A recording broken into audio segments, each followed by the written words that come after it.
Hello friends, welcome to the next lecture of this JavaScript lecture series, and in this we are going to discuss one of the very important topic of this JavaScript, that is called as email validation.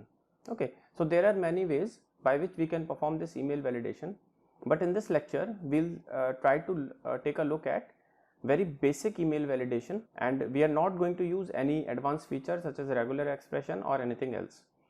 So to understand the email validation, first we have to understand the logic behind the email validation that we are going to use. And suppose the common format of email validation is something like this. Suppose if somebody says that email is something like abc@xyz.in. Okay, so two primary elements of this email is this symbol and this dot symbol.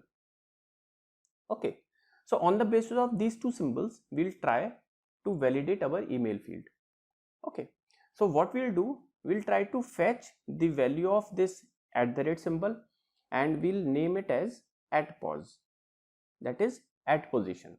And second, we'll try to fetch this position and we'll name it as .position, .pos. Okay, now second thing that we are going to use is that we are going to fetch the appearance of this symbol first time.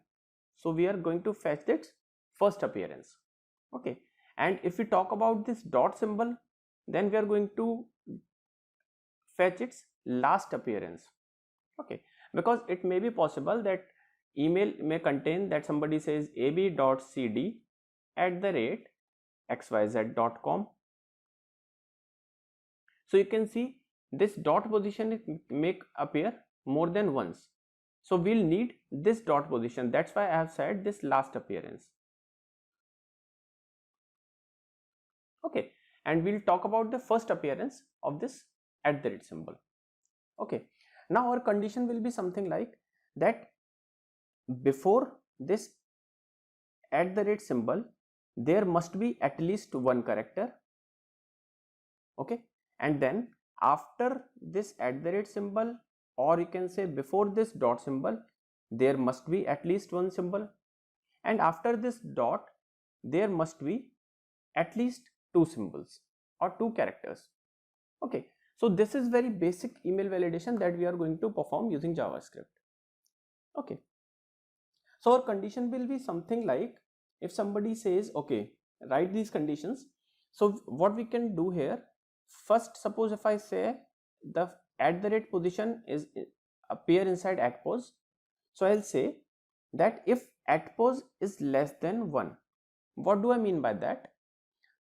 I mean that this symbol, or if somebody is starting the email as @ab something something something, that before this symbol there is nothing. Okay, so if I want to fetch this symbol's value, so I will say @pos equals, suppose this field is email, so email dot, I'll say index of, and I'll say @. So I'll use index of. So index of is a function that returns the appearance of the symbol first time. So it starts from 0. It starts searching from 0. So if somebody mentioned their email as @ab, so its position will be 0. Okay, that is less than 1. So it is not possible in writing the email IDs at that before symbol there is no letter is appearing. Okay, that's why we have mentioned this condition. Okay, now if I say dot symbol, so for dot symbol I'll use the .pos equals email dot last index, because you want to fetch the last appearance. So I'll say last index of dot. Okay, now in between this symbol and dot symbol, I want that there must be at least one character available. Okay, so I'll write this condition as if, that will be this is my first condition, and second condition will be if dot pos that is dot position is less than at position plus 2. Why? Suppose if somebody says that email ID is say a@b.in. So what is the position of symbol? So is at 0, 1. Okay. Then this position is 2. This position is 3. So dot position is 3. Okay. So we are checking dot position is less than at position plus 2. So dot position is 3. At position plus 2 is 1 plus 2, 3. So 3 is not less than equals to 3, not less than 3. So this condition is true. But if somebody says no, I do not want to include this letter, then this dot position will be 0, 1 and 2. Okay. So dot position will be 2 and at position will be 1 plus 2, that is 3. So 2 is less than 3. So this condition will say that the email is not valid. Okay. So this will be our second condition. Now if I continue, third primary condition that we'll need will be something like dot pos, or if I say if dot pos plus 2 is greater than equals to email dot length. Now what do I mean by that? Suppose if somebody writes an email something like ab@ab dot. Okay. So at position will be 0, 1, 2, 2 and dot position will be 0, 1, 2, 3, 4, 5. Okay. And email length will be 1, 2, 3, 4, 5, 6.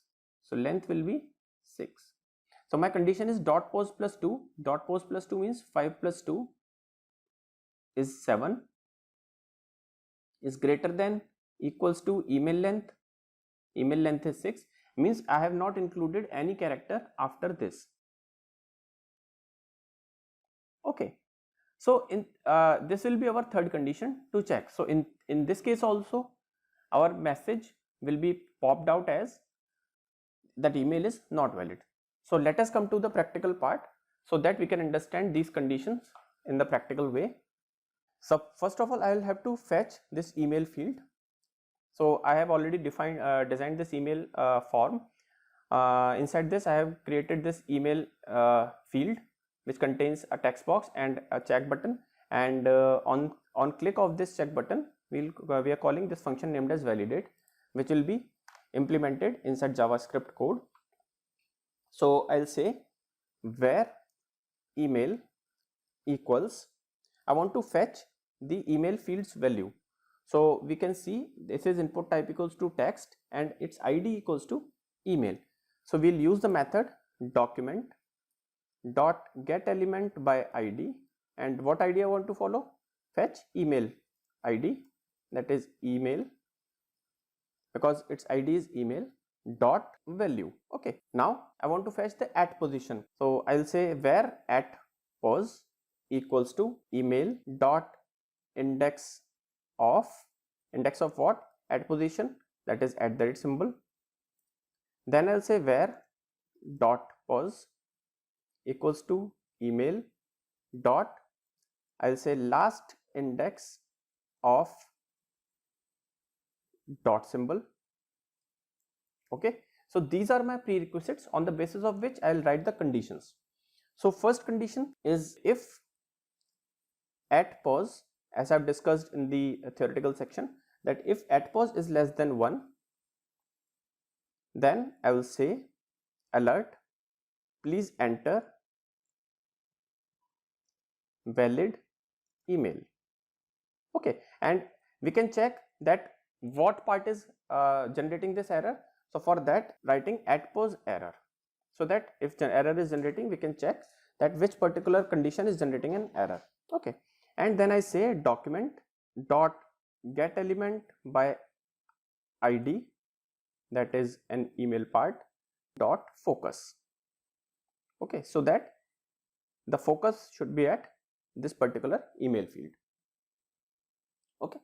Then our next condition, that is else if If this condition is not true, then we'll check the second condition, that if dot pos, that is dot position, is less than at position plus 2. We have already discussed this condition. So dot pos is less than at pos plus 2. I'll do the same thing, that I'll generate the message and we'll focus on the email part.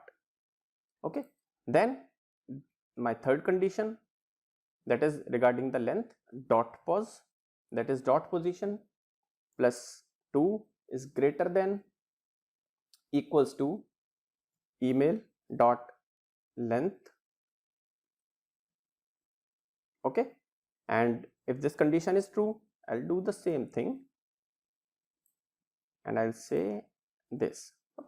Okay, one more correction you have to do inside this part, because this is, we are checking the dot pos error, so I'll say this is dot pos error, and inside this we are checking for the length, so I'll say length error.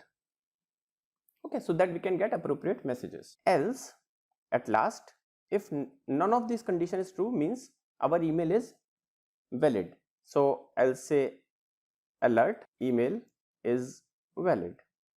Okay, so let us check the program. I'll save the code and refresh the page, and if I say ab@ab.in, okay, if I check it, you can see it is saying email is valid. Why? Because before @ symbol there are 2 characters available, in between the @ or dot there are 2 characters available, and also after the dot there are two characters available. So this email is valid. But if somebody says, okay, my email is suppose ab only, and if I check, you can see it is saying please enter valid email or @pos error, because it is not able to find the @ position. So I put @ here, and if I say ab @ and if I check, you can see it is saying please enter valid email or .pos error, because this error is generating because of this part. So if I say dot, okay, I have put the dot. Now if I again check, it is again generating the message that please enter valid email ID or .pos error, because according to our condition we should have put 1 character between this. Now if I check, you can see it is generating please enter valid email, but this time it is saying length error. So this length error, this length condition must be followed. So I'll say .i, and if I check, it is again saying that please enter valid email and again a length error, because we have not followed this particular condition up to the mark, that after the dot position there must be at least 2 characters available. Okay, so I'll put .in, and if I check this, now it is saying email is valid. Okay, so this is how we can perform email validation using simple condition checking of @ positions or dot positions. But there is one point to be noted here, that these conditions are not the standard conditions. You can change these conditions according to you. Suppose my condition is saying that there should be at least 1 character between @ and dot. This is my condition. But if you want to include that, no, I want to include at least 2 characters between @ and dot, then these condition may be changed according to your need. Okay, so that's why we have mentioned here, that is email validation 1, that we are implementing this email validation with the help of simple JavaScript constructs, that is if else or simple @ positions and dot positions checking. Okay, so in the upcoming lecture we will try to cover up those features also, so that we can get the appropriate email validation using JavaScript. Okay, so this is it for now, and if you have any doubt, then you can ask in our comment section, and if you like our videos, then kindly subscribe our channel. Thank you so much.